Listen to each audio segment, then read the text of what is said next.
Picture New Orleans in the autumn of 1859. The Mississippi is crowded with steamboats. Cotton bales stack along the levee.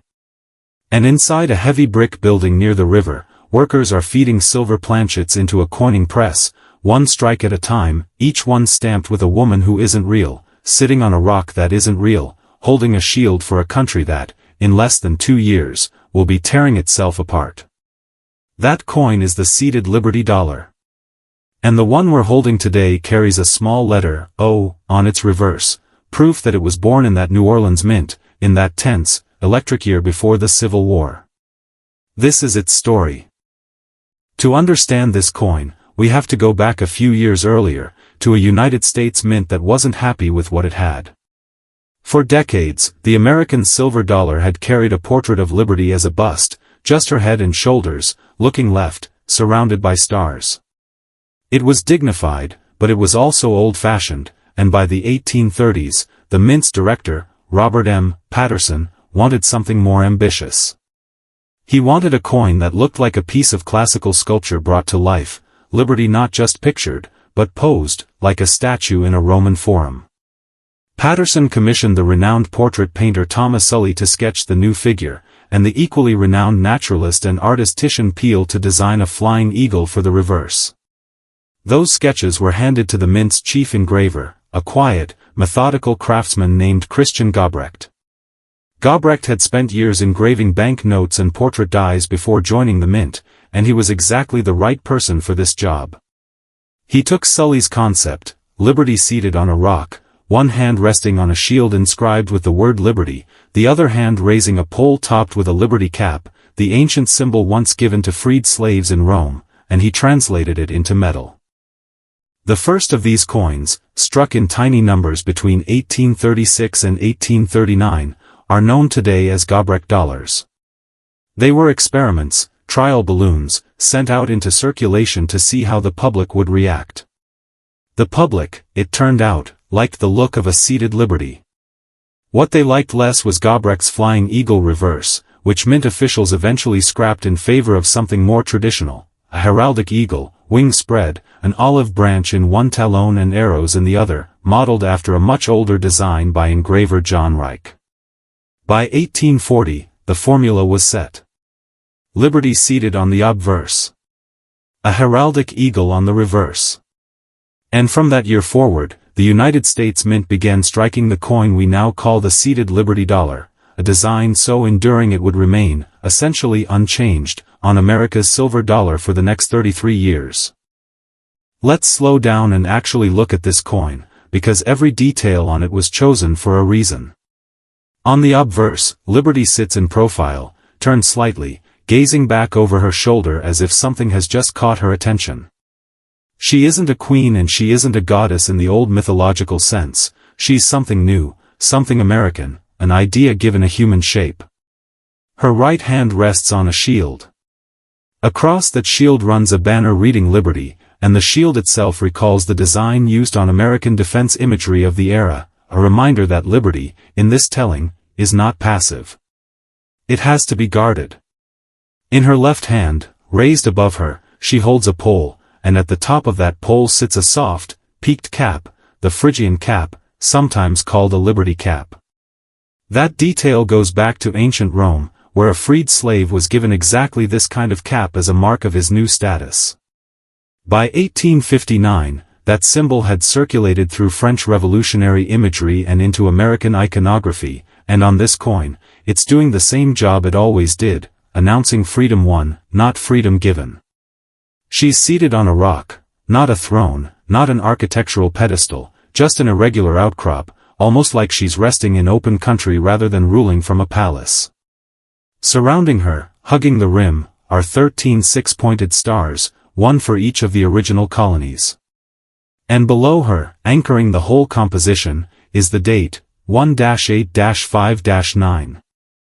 It's worth pausing on how this design was actually made. Up until the 1830s, engravers had to cut each coin's design directly into a steel die by hand, one delicate touch at a time. But the mint had recently acquired something new, a portrait lathe, a pantograph-like reducing machine that could take a large, sculpted model of a design and mechanically shrink it down to coin size.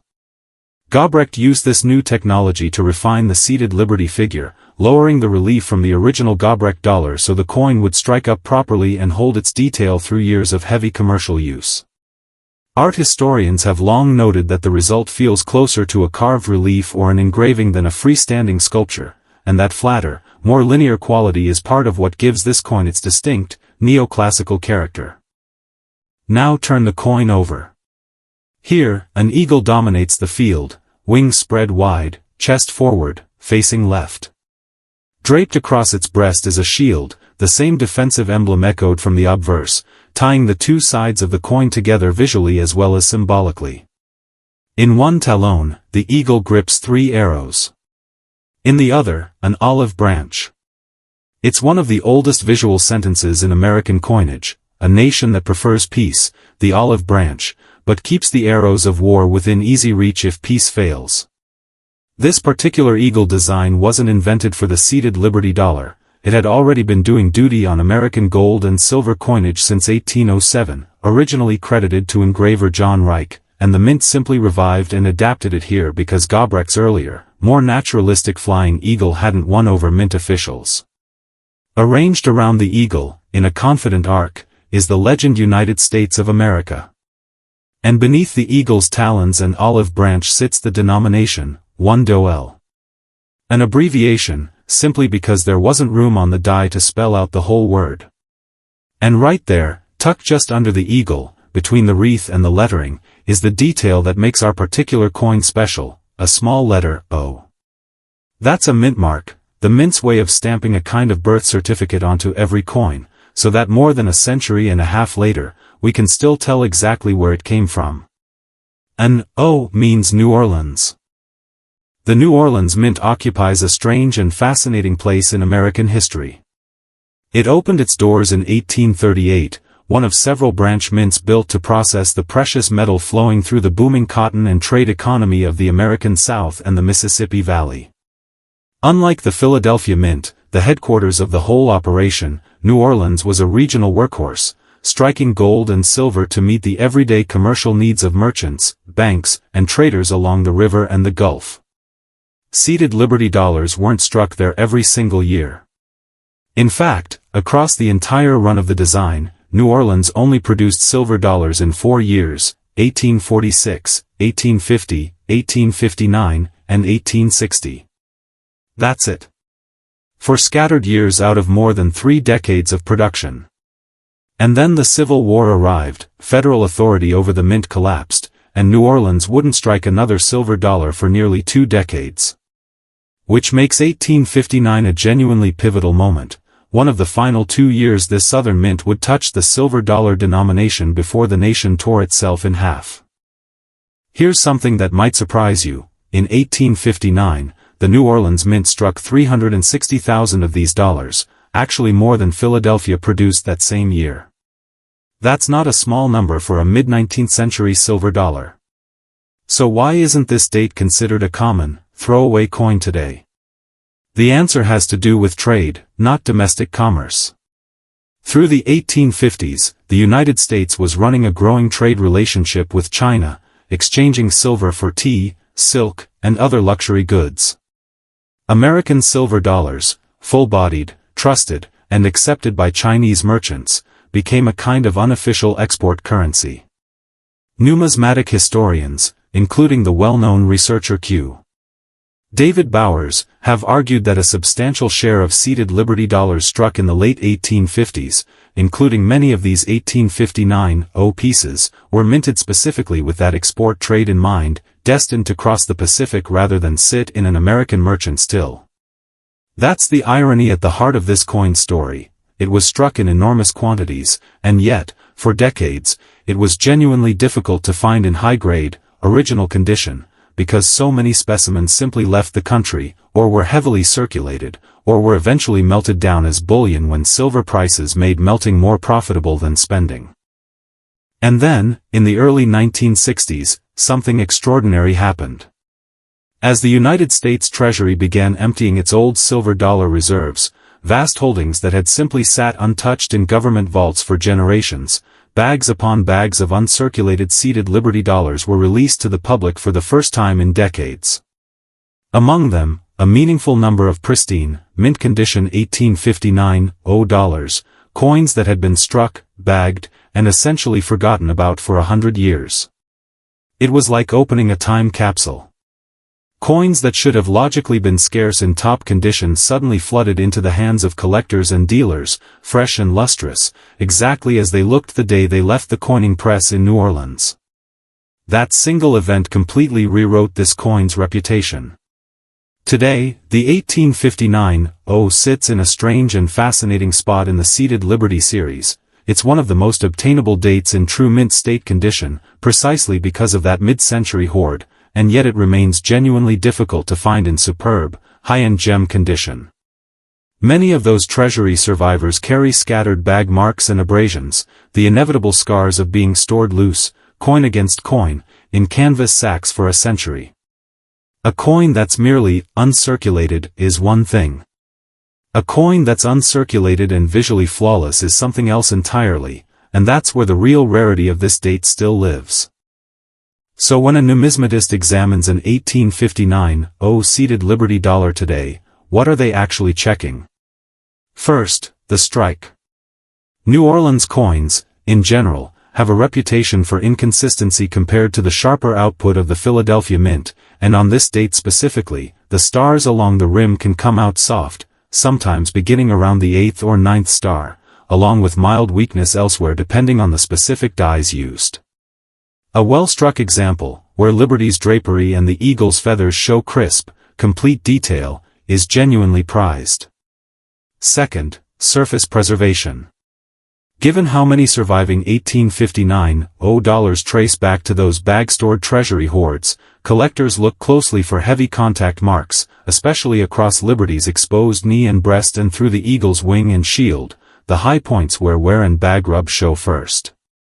And third, toning. Seeded Liberty dollars have a well-earned reputation for developing rich, naturally varied patina over time, sometimes a soft, even golden haze, sometimes deep, swirling shades that collectors call cartwheel toning when it interacts with the coin's original mint luster. A coin with attractive, undisturbed original surfaces, never dipped or cleaned, commands real respect in this market, while a cleaned or artificially brightened example, no matter how shiny it looks at first glance, is typically worth meaningfully less. Step back for a moment, and consider what this coin actually witnessed. It was struck sometime in 1859, the same year that John Brown raided the Federal Armory at Harper's Ferry, the same year Charles Darwin published, On the Origin of Species, the same restless, anxious season when the issue of slavery was pulling at the seams of the Union harder than it ever had before. Within 2 years, the very mint that struck this coin would fall under Confederate, then Union, control as Louisiana seceded and the Civil War consumed the country. This little silver disc, in other words, was minted in the literal twilight of the antebellum South. And it was struck for a denomination, the standard silver dollar, that had a genuinely turbulent life. Hoarded when silver prices spiked. Melted by the hundreds of thousands when bullion value outran face value. Shipped overseas by the ton to settle accounts with merchants on the other side of the planet. Eventually, in 1873, the entire denomination would be suspended from regular circulation by the Coinage Act of that year, what critics nicknamed the Crime of 73, making the seeded Liberty dollar, and coins like this 1859 among the very last standard silver dollars struck before that long pause. So the next time you hold a seeded Liberty dollar, or look at one in a case, behind glass, remember what you're actually looking at. You're looking at Christian Gobrecht's careful translation of a painter's sketch into hardened steel. You're looking at a design built to evoke classical Rome while representing a brand new republic. You're looking at a coin struck in a southern mint that would soon be swallowed by civil war, in a year when the nation itself was coming apart at the seams. You're looking at silver that may have crossed an ocean to buy tea and silk, or sat forgotten in a federal vault for 100 years before finally reaching a collector's hand. That's the real story behind the seeded Liberty dollar, not just a date and a mint mark, but a small, dense piece of 19th century American history, struck in silver, and built to outlast every hand that ever held it. Thanks for watching. If you want more deep dives like this one into the history hiding inside your coin collection, make sure you're subscribed, and I'll see you in the next episode.